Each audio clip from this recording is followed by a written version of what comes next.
Ce qu'on peut retenir de cette rencontre très riche, c'est qu'avec les points focaux, nous avons essayé de faire une analyse des avancées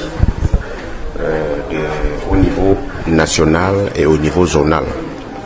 Nous avons constaté des avancées au niveau national, en ce sens que les réseaux sont de plus en plus reconnus, l'expertise est reconnue.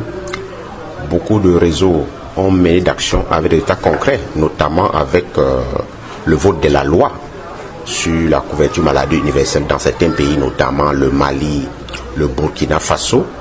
Nous avons également le cas du Mali avec l'adoption des 3 instruments de règlement communautaire sur les mutuelles sociales qui constituent vraiment des avancées concrètes. Nous avons au niveau zonal la reconnaissance du réseau zonal qui participe à beaucoup d'actions au niveau et d'activités organisées par des institutions internationales même. Le BIT, l'Union africaine et les réseaux même a un statut d'observateur au sein donc, du comité consultatif des mutuelles sociales de l'UMOA. Mais au niveau du réseau zonal, je crois que nous avons constaté que le point sur lequel le réseau a vraiment beaucoup avancé, c'est par rapport à tout ce qui regarde les études de la capitalisation, où le réseau maintenant continue à être reconnu par rapport à cette expertise.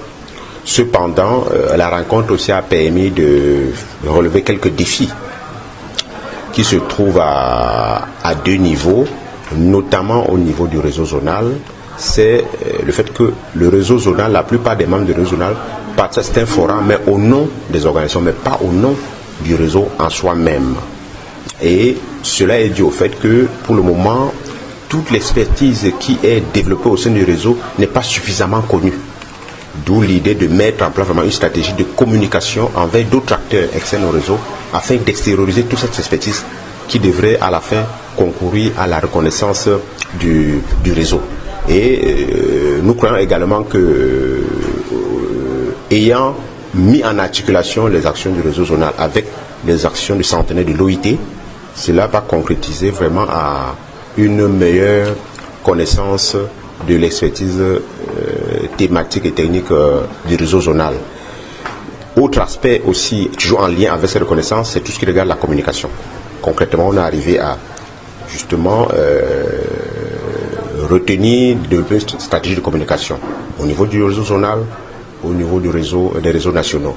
Et ceci à travers la mise en place des points focaux nationaux qui ferait d'abord ressortir les actions au niveau national, mais surtout faire le relais avec le site web et puis les différents supports de communication développés au niveau du réseau zonal.